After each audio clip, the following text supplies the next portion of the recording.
Hi everyone, welcome back to my channel Learn OBG with Dr. Vandana। आज antepartum haemorrhage part 3 में हम बात करेंगे एक बहुत ही इंपॉर्टेंट लाइफ थ्रेटनिंग कंडीशन के बारे में जो आपके ऑब्स्टेट्रिक एग्जाम्स में अक्सर एक मेजर क्वेश्चन के फॉर्म में पूछ लिया जाता है और वो है एब्रप्शियो प्लेसेंटे या प्लेसेंटल एब्रप्शन।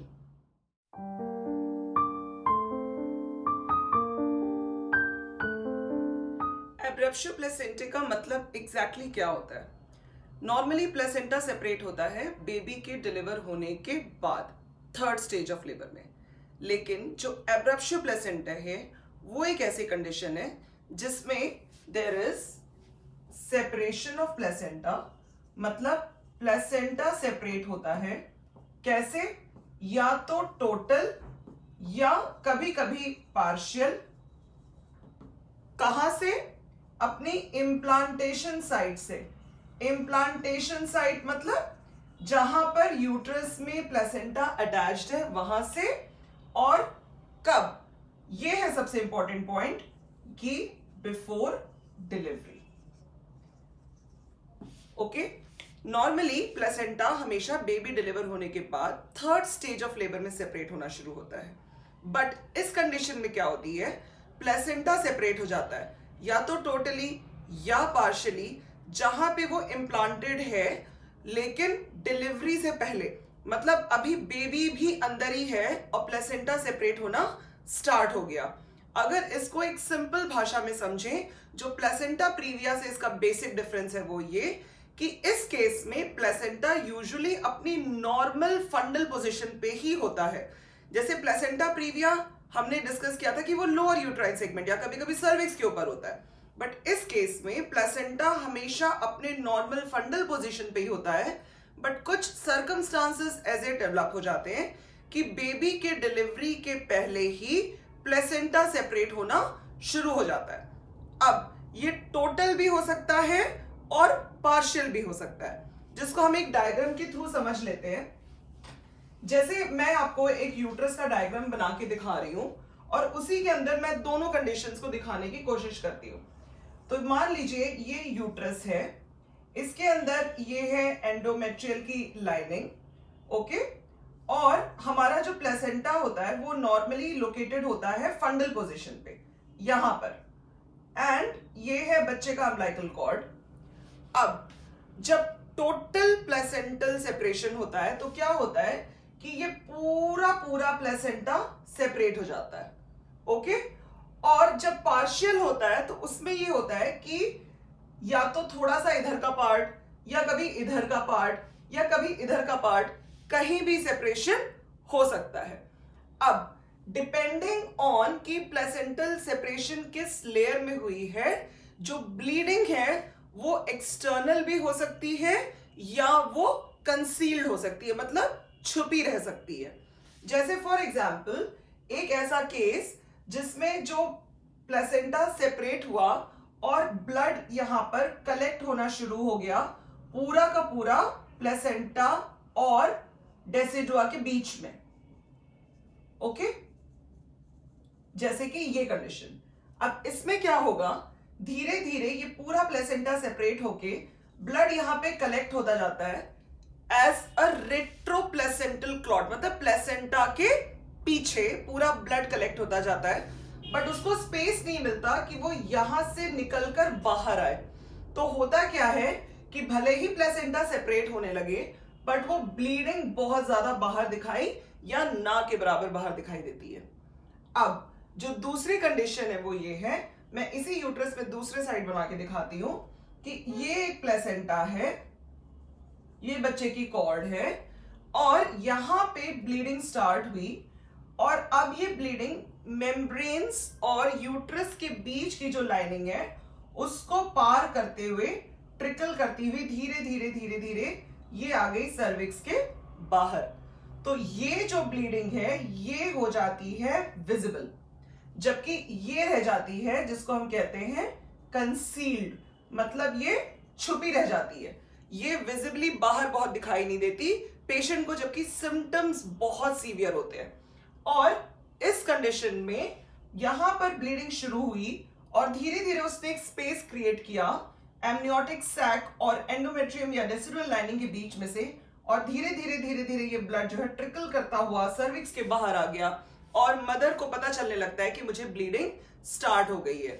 जो कंसील्ड हेमरेजेस होते हैं वो बहुत ही डेंजरस हेमरेजेस होते हैं, क्योंकि इसमें बाहर कुछ भी ब्लीडिंग ना के बराबर दिखती है, जबकि अंदर ही अंदर बच्चा कॉम्प्रोमाइज होने लगता है और साथ में मदर भी।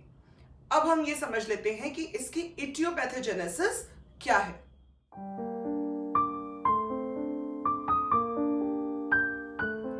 इटियोपैथोजेनेसिस इसकी इस तरह से है कि अगर आप याद करें तो मैंने आपसे ये डिस्कस किया था कि जब प्लेसेंटा डेवलप होता है, जब प्रेगनेंसी में एंडोमेट्रियम एक स्पेशलाइज्ड एंडोमेट्रियम बन जाता है जिसको हम कहते हैं डेसिडुआ, जिसकी कई सारी लेयर्स होती हैं। तो उसकी एक लेयर होती है डेसिडुआ बेसालिस। तो जब ये कंडीशन एब्रप्शन डेवलप होती है तो जो सबसे पहली चीज होती है वो होती है haemorrhage into the decidua basalis. तो बेसिकली वहां पे हेमरेज हो जाता है डेसिडुआ बेसालिस में, ओके। और जब ये हेमरेज डेवलप होता है तो ये यूजुअली डेवलप होता है डेसिडुआ बेसालिस की किसी एक स्पाइरल आर्टरी के रप्चर होने की वजह से, जिसकी वजह से वहां पे एक छोटा सा हेमेटोमा बन जाता है।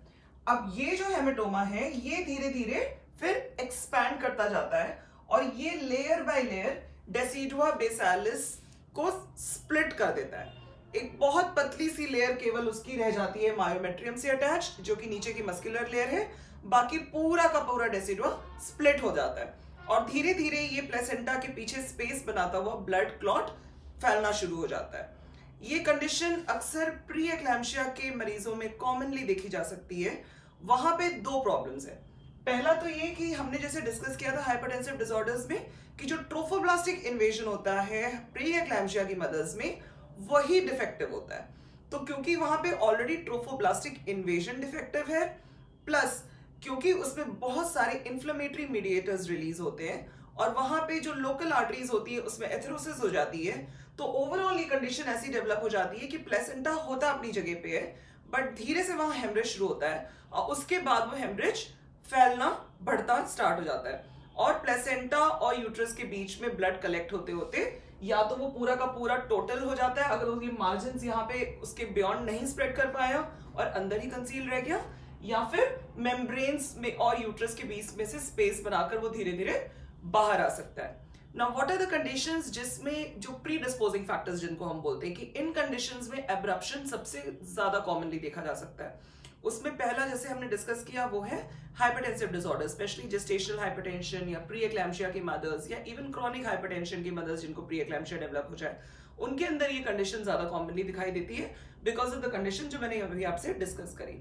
दूसरी pre term pre labour rupture of membranes, PPROM जिसको हम बोलते हैं, उसमें भी एब्रप्शियो प्लेसेंटे देखा जा सकता है, स्पेशली अगर वो इन्फेक्शन के साथ कोरिलेट हो जाए। तीसरा एक बहुत कॉमन कारण हो सकता है स्मोकिंग। जैसे हम जानते हैं कि स्मोकिंग यूजुअली सारे आर्टरीज में एथेरोस्क्लेरोसिस कॉज करता है, हाइपरटेंशन कॉज करता है, तो उसी तरह smoking can be one of the important predisposing factors for abruptio placentae. उसके अलावा कुछ और ड्रग अब्यूज जैसे कोकेन लेने वाली मदर्स, फिर कुछ कंडीशंस ऐसी जो कि कुछ सिस्टमिक डिसऑर्डर्स हैं जैसे ल्यूपस पॉजिटिव मदर्स। अब ल्यूपस पॉजिटिव मदर्स में ये क्यों होता है? Lupus anticoagulant is associated with infarction of placenta. इस प्लेसेंटल इन्फॉक्शन की वजह से प्लेसेंटल एब्रप्शन देखा जा सकता है ऐसी मदर्स में। इसके अलावा जैसे जैसे मदर्स की एज बढ़ती जाती है और पैरिटी बढ़ती जाती है, एब्रप्शन के चांसेस बढ़ जाते हैं। कोई भी ऐसी कंडीशन जिसमें यूट्रस ओवर स्ट्रेच हो जाए, जैसे ट्विन्स या ट्रिपलेट प्रेगनेंसी, या फिर पॉलीहेड्रेमनियोस मतलब लाइकर बहुत ज़्यादा हो जाए यूट्रस के अंदर, उससे भी एब्रप्शन के रिस्क बढ़ जाते हैं। रेकरेंट एब्रप्शन ये एक ऐसी चीज़ है जो कुछ स्टडीज़ में पाया गया है कि जिन लेडीज़ को एक बार एब्रप्शन होता है उन्हें सब्सिक्वेंट प्रेगनेंसी में एब्रप्शन होने के चांसेस बढ़ते जाते हैं। इसके अलावा यूट्राइन फाइब्रॉइड्स, स्पेशली जो कि म्यूकोजल सरफेस पे होता है अगर प्लेसेंटल का इम्प्लांटेशन साइट पे, तो उसमें एब्रप्शन होने के चांसेस काफ़ी हाई होते हैं। इसके अलावा कोई भी एक्सटर्नल ब्लंट ट्रॉमा, मतलब कोई एक ऐसी चोट जो डायरेक्टली मदर के एब्डोमेन पे लगे, जैसे रोड ट्रैफिक एक्सीडेंट जिसमें मदर का एब्डोमेन सीट बेल्ट या फिर स्टीयरिंग व्हील के अगेंस्ट इंजर्ड हो जाए, या फिर अगर कोई डायरेक्ट असॉल्ट, कोई डायरेक्ट चोट माँ के पेट पे हो जाए किसी ब्लंट चीज से, तो उससे भी ट्रॉमेटिक एब्रप्शन हो सकता है। नॉन ट्रोमैटिक, जो कि नॉर्मली मेडिकल कंडीशंस की वजह से होता है, उसमें ज़्यादातर जो ब्लीडिंग होती है वो मदर का ब्लड होता है, क्योंकि उसमें सेपरेशन होता है मदर के यूट्राइन डेसिडुआ के अंदर, जबकि जो प्लेसेंटा के विलाय होते हैं वो इंटैक्ट रहते हैं।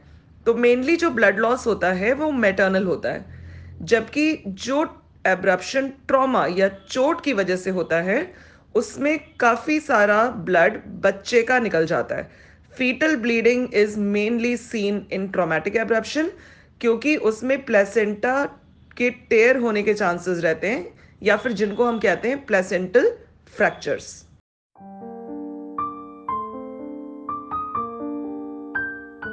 So what are now the symptoms and signs of abruptio placentae?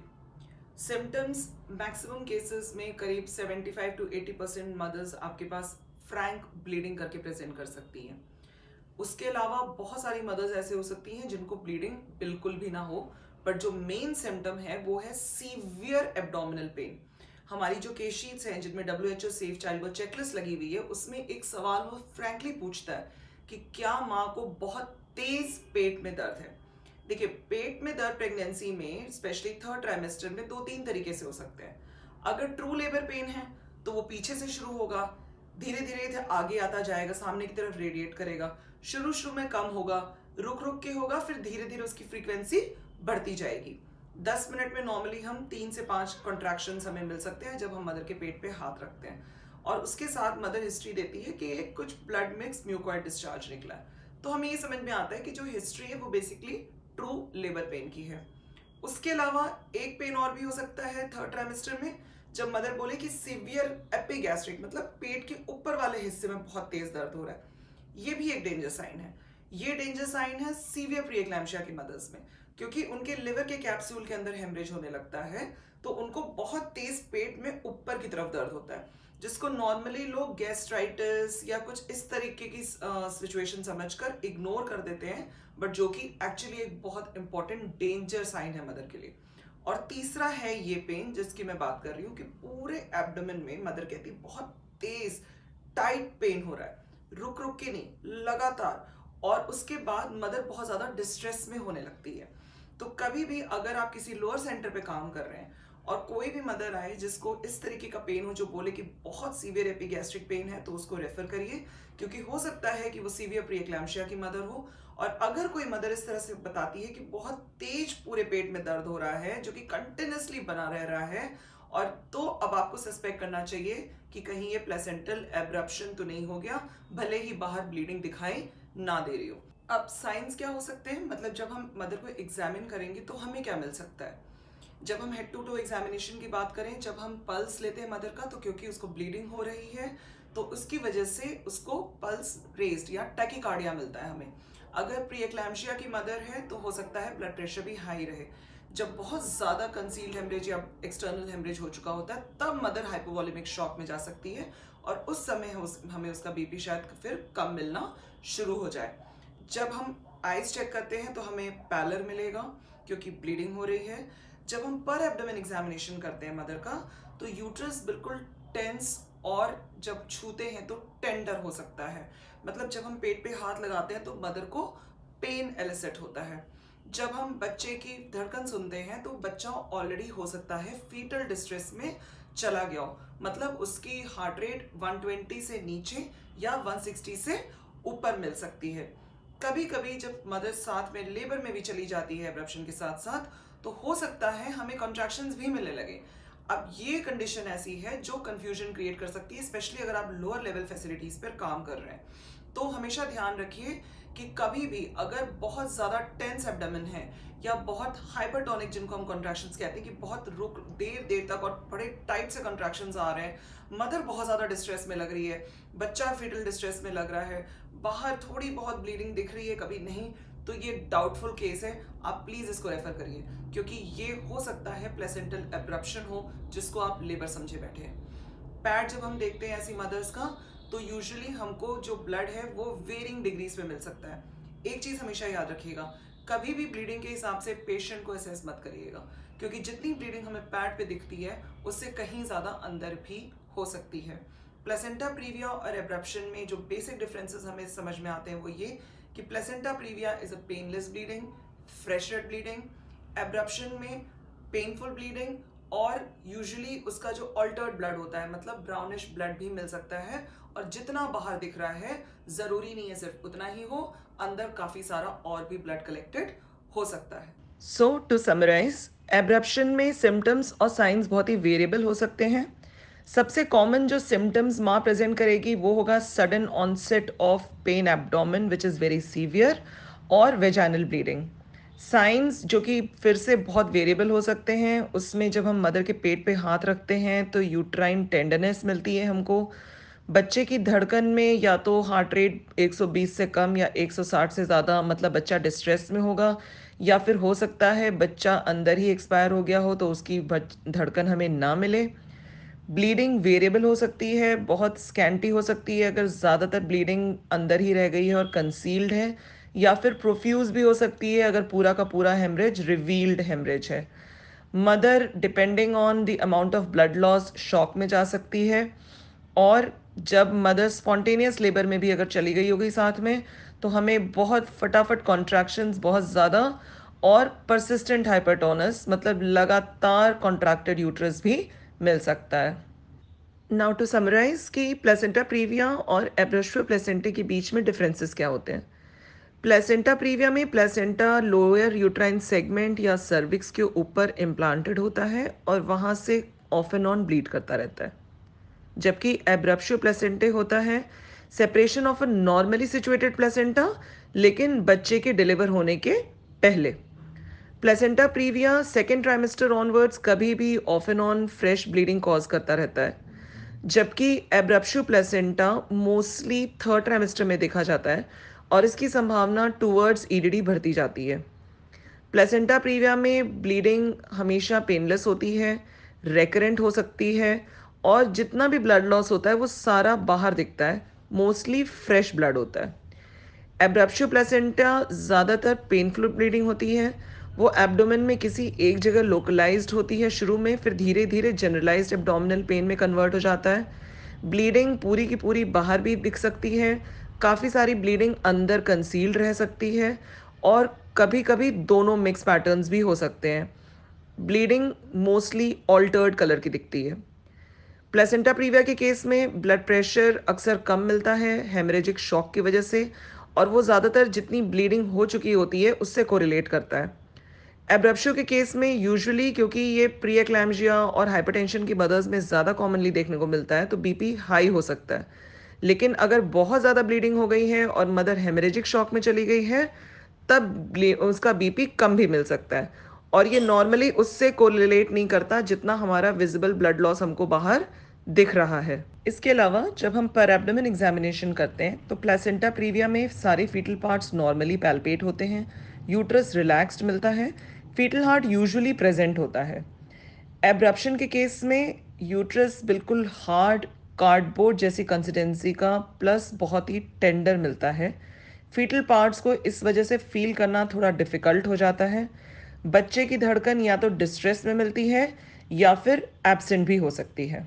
Abruption की वजह से कॉम्प्लिकेशंस, सबसे पहले depending on the amount of bleeding जो कि कंसील्ड या रिवील्ड या मिक्स्ड है, मदर हेमरेजिक शॉक में जा सकती है, जिसके लिए उनका रिससिटेशन और ज़रूरी पड़ने पे ब्लड ट्रांसफ्यूशन भी करना पड़ेगा। दूसरा, कंजम्पटिव कोएगुलोपैथी, या जिसको डिसेमिनेटेड इंट्रावेस्कुलर कोएगुलेशन या डीआईसी भी कहते हैं। एब्रप्शन प्लेसेंटा ऑब्स्टेट्रिक रीजन सबसे कॉमन है डीआईसी का। ये क्यों होता है? बिकॉज ऑफ जो ब्लड वेसल्स हैं उनके अंदर क्लॉटिंग का मैकेनिज्म शुरू हो जाता है, जिसको हम कहते हैं इंट्रावेस्कुलर एक्टिवेशन ऑफ क्लॉटिंग। ये ज़्यादातर कंसील्ड एब्रप्शन में ज़्यादा दिखता है, क्योंकि जो इंट्रा यूट्राइन प्रेशर है वो बहुत बढ़ जाता है which forces most of the thromboplastin into the large veins जो कि इम्प्लांटेशन साइट्स पे बनी हुई हैं। जो भी मदर्स हमारे पास एंटीपार्टम हेमरेज में आती हैं उनका बेड साइड क्लॉटिंग टेस्ट हमेशा कर लेना चाहिए। ये एक बहुत सिंपल सा टेस्ट है जिसमें हम मदर का 5 ml ब्लड एक सिंपल प्लेन ट्यूब में ले लेते हैं जिसमें कोई एंटीकोएगुलेंट नहीं होता और उसको 10 मिनट के लिए स्टैंडिंग छोड़ देते हैं। अगर 10 मिनट के अंदर क्लॉट नहीं बनता है या जो इनिशियली क्लॉट बना था वो फिर से डिसॉल्व हो जाता है तो ये इंडिकेट करता है कि मदर कोएगुलोपैथी में है और उनके फिब्रिनोजेन लेवल्स कम हैं। कभी कभी हम ये भी देख सकते हैं कि जहाँ पे हमने आईवी लाइन इंसर्ट की थी वहाँ से प्रोलॉन्ग धीरे धीरे धीरे ब्लड ऊज करता जा रहा है। ये इंडिकेट करता है कि मदर कोएगुलोपैथी में जा रही है। एब्रप्शन के पेशेंट्स में अगर हाइपोवॉलीमिया या जो ब्लड लॉस हो रहा है उसको टाइमली नहीं ट्रीट किया गया फ्लूइड रिप्लेसमेंट से तो अक्यूट किडनी इंजरी होने के चांसेस बहुत हाई रहते हैं, स्पेशली अगर मदर हेमरेजिक शॉक में जाने लगे। तो इसलिए इम्पॉर्टेंट है कि कभी भी अगर हमें कहीं से भी ब्लीडिंग सस्पेक्ट हो रही है प्रेगनेंसी में तो तुरंत फ्लूइड रिससिटेशन जरूर शुरू कर देना चाहिए, वरना किडनीज डैमेज हो सकती हैं। प्रेगनेंसी में जो इरिवर्सिबल अक्यूट कॉर्टिकल नेक्रोसिस कभी देखने को मिल सकता है उसमें most common cause usually abruption ही पाया जाता है। इसके अलावा जो एक कॉम्प्लिकेशन एब्रप्शियो प्लेसेंटे में हो सकता है वो है कोविलेर यूट्रस। ये कोविलेर यूट्रस की पिक्चर है। इस कंडीशन में बेसिकली पूरे यूट्राइन मसल्स के अंदर और सिरोसा के नीचे ब्लड इकट्ठा होता चला जाता है जिसकी वजह से यूट्रस का कलर बिल्कुल चेंज हो जाता है। ब्लड ट्यूब्स के सिरोसा के नीचे भी मिल सकता है, ब्रॉड लिगामेंट्स के बीच में भी मिल सकता है, ओवरीज, यहाँ तक कि फ्री फ्लूइड की तरह पेरिटोनियम कैविटी में भी पहुँच सकता है। ये याद रखने की ज़रूरत है कि ये जो हेमरेजेस हैं इसकी वजह से कभी कभी यूट्राइन एटोनिक भी हो सकती है, लेकिन नॉर्मली इस कंडीशन को ऐसे ही छोड़ दिया जाता है, ये अपने आप रिजॉल्व हो जाता है।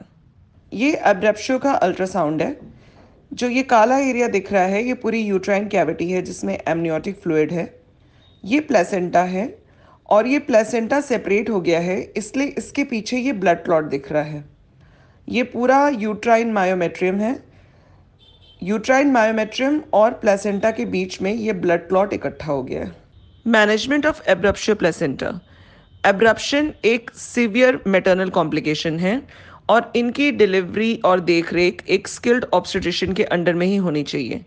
अगर आप किसी लोअर लेवल फैसिलिटी पे तैनात हैं जैसे किसी सब सेंटर पर या प्राइमरी हेल्थ सेंटर पर या किसी सामुदायिक स्वास्थ्य केंद्र पे, तो जब भी ऐसी कोई मदर आती है तो उन्हें डायग्नोज करने के बाद उनको रेफ़र करने की तैयारी करिए, पर रेफ़र करने से पहले उनके लिए सारी प्री रेफरल मैनेजमेंट को सुनिश्चित करिए। मदर को 2 आईवी लाइन स्टार्ट करिए 16 या 18 गेज नीडल के साथ जो कि नॉर्मली ग्रे या ग्रीन कलर में आती हैं, और मदर का ब्लड ग्रुप और हीमोग्लोबिन क्रॉस मैचिंग के लिए ब्लड कलेक्ट कर लीजिए। उसके बाद 2 आईवी लाइन स्टार्ट करिए रिंगर लैक्टेट या अगर रिंगर लैक्टेट नहीं है तो नॉर्मल सलाइन से, और डिपेंडिंग ऑन मदर शॉक में है या नहीं फ्लो रेट को 30 या 60 ड्रॉप पर मिनट के हिसाब से सेट कर दीजिए। जैसा कि मैंने पहले डिस्कस किया, कभी भी हेमरेज में अगर हम हाइपोवॉलीमिया को कलेक्ट नहीं करते हैं तो उससे किडनी डैमेज होने के चांसेस रहते हैं। मदर को ऑक्सीजन स्टार्ट करिए 6 to 8 लीटर्स पर मिनट पे नेजल प्रॉन्ग्स या मास्क के द्वारा। उसे फोलीज कैथेटर इंसर्ट करिए। अगर मदर जेस्टेशनल हाइपरटेंशन या प्री एक्लैम्शिया की है और उनका डायस्टोलिक बीपी 100 मिलीमीटर्स मर्क्यूरी या उससे ज़्यादा आ रहा है तो मदर को लेबेटालॉल या निफेडिपिन भी देना पड़ेगा। अब क्योंकि मदर को एंटीपार्टम हेमरेज हो गया है और हम एब्रप्शन सस्पेक्ट कर रहे हैं तो इस मदर की डिलीवरी भी अब करवानी पड़ेगी हायर सेंटर पे। अगर इस केस में बच्चे की धड़कन मौजूद है और आपके हिसाब से एलएमपी के हिसाब से बच्चे की जेस्टेशनल एज 24 से 34 हफ्ते के बीच में है तो मदर को पहली dose injection dexamethasone 6 milligram intramuscular stat लगा के ही रेफर करिए ताकि बच्चे के सर्वाइवल के चांसेस बेटर हों। मदर को अच्छे से कवर करिए और बाएं करवट लेटा के ही एम्बुलेंस में ट्रांसफ़र करिए। जो भी ट्रीटमेंट आपने मदर को दिया है वो उनकी रेफरल स्लिप में क्लियरली लिखिए ताकि जब वो हायर सेंटर पे रिसीव हों तो उन्हें पता हो कि क्या क्या प्री रेफरल मैनेजमेंट करके आपने भेजा है। कभी भी ब्लीडिंग पीवी की मदर का पीवी लोअर सेंटर पे नहीं करना है। हायर सेंटर पे मैनेजमेंट इस चीज़ पे डिपेंड करेगा कि मदर को ब्लीडिंग कितनी है। अगर मदर को ब्लीडिंग बहुत हल्की है या मॉडरेट है और मदर शॉक में नहीं है और ना ही इम्पेंडिंग शॉक में है, तब फिर मैनेजमेंट इस चीज़ पे डिपेंड करता है कि बच्चे की धड़कन कैसी है। पहली कंडीशन, अगर बच्चा डिस्ट्रेस में है, मतलब उसका फीटल हार्ट 120 पर मिनट या 1 से कम या 160 पर मिनट से ज़्यादा चल रहा है, तो इमीडिएट डिलीवरी की रिक्वायरमेंट है। अगर मदर इमिनेंट डिलीवरी में नहीं है तो फिर हमें इमीडिएटली सिजेरियन सेक्शन करना पड़ेगा। अगर बच्चे की धड़कन नॉर्मल है तो हम लेबर को इंड्यूस करते हैं with artificial rupture of membranes, और अगर ज़रूरत पड़ती है तो आगे फिर ऑक्सीटोसिन ड्रिप के साथ उसको ऑगमेंट कर देते हैं। अगर इसके बाद कोई प्रोग्रेस नहीं होता है या कभी भी अगर फीटल डिस्ट्रेस डेवलप हो जाता है तो इमीडिएटली मदर को लोअर सेगमेंट सिजेरियन सेक्शन के लिए पोस्ट कर दिया जाता है।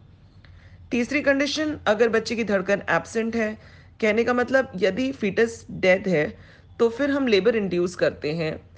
और सिजेरियन सेक्शन इस केस में तभी किया जाता है जब या तो लेबर प्रोग्रेस ना कर रहा हो या फिर मदर के अंदर कोई भी साइंस ऑफ डिटेरियोरेशन डेवलप हो जाए। अगर ब्लीडिंग हैवी है तो पहले मदर को स्टेबलाइज करिए। शॉक है तो उसको ट्रीट करिए, मदर को रिससिटेट करिए, यदि ज़रूरी हो तो ब्लड ट्रांसफ्यूजन करिए और इमीडिएटली डिलीवरी की प्लानिंग करिए। अगर सेकेंड स्टेज में मदर फुली डायलेटेड सर्विक्स में है तो फिर बच्चे को डिलीवर कराने के लिए हम वैक्यूम का यूज़ करते हैं ताकि जो सेकेंड स्टेज है वो कट शॉर्ट हो जाए। अगर डिलीवरी इमिनेंट नहीं है तो इमीडिएटली सिजेरियन सेक्शन के लिए मदर को शिफ्ट कर देना चाहिए, even if the baby is dead, to save the life of the mother. जब भी एब्रप्शियो प्लेसेंटे को डिलीवर करवाएं, नॉर्मल डिलीवरी या लोअर सेगमेंट सिजेरियन सेक्शन द्वारा, हमेशा न्यूबॉर्न रिससिटेशन के लिए प्रिपेयर्ड रहिए, क्योंकि ऐसे बच्चों में बर्थ एस्फिक्सिया होने के चांसेस बहुत हाई रहते हैं। अगर ये एपिसोड आपको यूजफुल लगा तो please like my channel learn ओबीजी with doctor Vandana, subscribe and press the bell icons for further more videos. See you. Bye. To get more updates, subscribe to our channel and hit the bell icon.